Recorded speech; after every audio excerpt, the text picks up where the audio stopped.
Kaizen bērnu sporta nodarbības nav vienkārši izskriešanās. Tās ir vispārtīstošas sporta nodarbības pirmskolas un sākumskolas vecuma bērniem, kur mērķis ir radīt prieku un pozitīvu pieredzi, apgūstot un pilnveidojot kustību pamatus, kas noderēs ikdienā, sportā un visā dzīvē.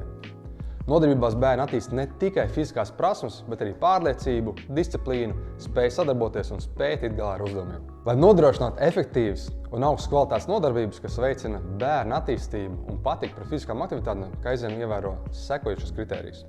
Pirmais ir kustība daudzveidība. Nodarbības balstām rotaļu pieejā. Bērni to redz kā rotaļu, bet katrai rotaļai ir konkrēts mērķis, piemēram, veiklības, koordinācijas un loknības attīstība. Otrais ir droša vide. Uzdevumi ir atbilstoši vecumam un iemaņām, skaidri noteikumi un atbilstoši inventārs un treneru uzraudzība.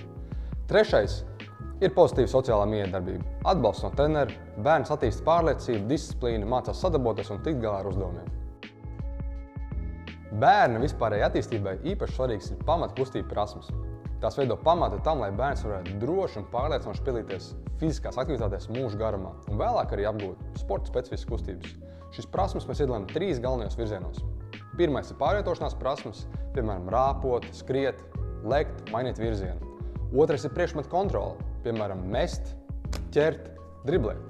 Trešais ir kustību kontrole, piemēram, griezties, piezemēties, stiepties, noturēt līdzsvaru gan statiskās pozīcijās, gan kustībā.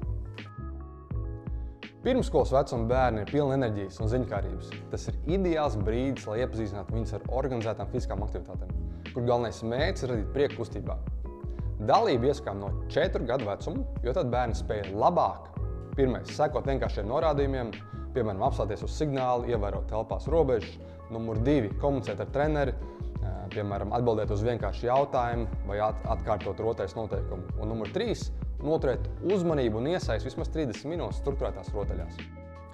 Komunikācija un sadarbība starp vecāku, treneru un bērnu mēs saucam par sportisko 3 stūri. Ja šīs 3 puses efektīvi sadarbojas un savstarpēji komunicē, bērns ir vislielākais ieguvējs. Motivācija ir augstāka un progress notiek ātrāk. Īpaši svarīgs ir atbalsts. Ja bērns jūt, ka vecāks atbalsta procesu un uztic trenerim, iesaist un motivācija parasti ir daudz labāka. Svarīgi, lai katrs iesaistītais zina savu lomu un pienākumu. Trenera pienākums ir nodrošināt drošu un atbalstošu vidi, kā arī palīdzēt bērnam rast prieku kustībā. Bērna pienākums ir klausīties norādījumos un censties iesaistīties. Turpretī vecāka pienākums ir palīdzēt ar pašiem pamatiem.